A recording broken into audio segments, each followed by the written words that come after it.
சச்சின் பேட்டிங்ல தான் கெத்துன்னு சொல்லிட்டு எல்லாரும் நினைச்சிட்டு இருக்காங்க. ஆனா பவுலிங்லயுமே அவர் கில்லி தாங்க. இன்டர்நேஷனல் அரங்கில் அவர் 201 விக்கெட்டுகளை வீழ்த்தியிருக்காரு. அது மட்டும் இல்லாம ஓடிஐல 2 முறை 6க்கும் குறைவான ரன்களை கடைசி ஓவரில் டிஃபெண்ட் பண்ண ஒரே பவுலர்னா அது சச்சின் டெண்டுல்கர் தாங்க. உதாரணத்துக்கு 1993 ஆண்டு ஹீரோ கப் செமிஃபைனல் சவுத் ஆப்பிரிக்காக்கு எதிராக நடக்குது.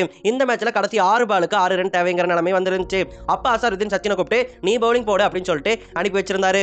அப்பதான் சச்சின் தன்னுடைய மாயாஜால ஸ்பின் வித்தையை காமிச்சிருந்தாரு. முதல் பால்ல 2 ரன் ஓட பார்த்து 1 ரன் மட்டும் ஓடி ரன் அவுட் ஆகி போயிருப்பாங்க சவுத் ஆப்பிரிக்கன் பேட்ஸ்மேன். அதுக்கப்புறம் 2வது பால் டாட் 3வது பால் டாட்னு வச்சுட்டு கடைசி 4வது 5வது பால் சிங்கிள் போயிருக்கும். அதுக்கப்புறம் ஒரு பாலுக்கு 3 ரன் அப்படிங்கிற மாதிரி வந்திருக்கும். அப்ப கடைசி பால பேட்ஸ்மேனால அடிக்கவே முடியாத அளவுக்கு வீச அந்த பால பின்னாடி விட்டுருப்பாரு சவுத் ஆப்பிரிக்கன் பேட்ஸ்மேன். இதனால அந்த மேட்சை இந்தியா ஜெயிச்சிருப்பாங்க. இது எல்லாமே சச்சின் டெண்டுல்கருடைய பவுலிங்கால.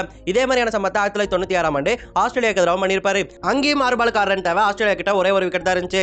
அந்த பாலையுமே பேட்ஸ்மேன் தண்ணர் அடிக்கிற மாதிரி போட்டு அந்த பால அவரே பிடிச்சி ரன் அவுட் பண்ணிருப்பாரு அந்த ஒரு மேட்ச்ல இந்தியாவை ஜெயிக்க வைக்கிறதுக்காக. இதனால அந்த மேட்ச்ல இந்தியா ஈஸியா ஜெயிச்சிருப்பாங்க. சோ இப்போ எல்லாருக்கும் புரிஞ்சிருக்கும் எதுக்காக சச்சின் டெண்டுல்கரை நம்ம காட் ஆஃப் கிரிக்கெட்னு சொல்றோம்னு சொல்லிட்டு.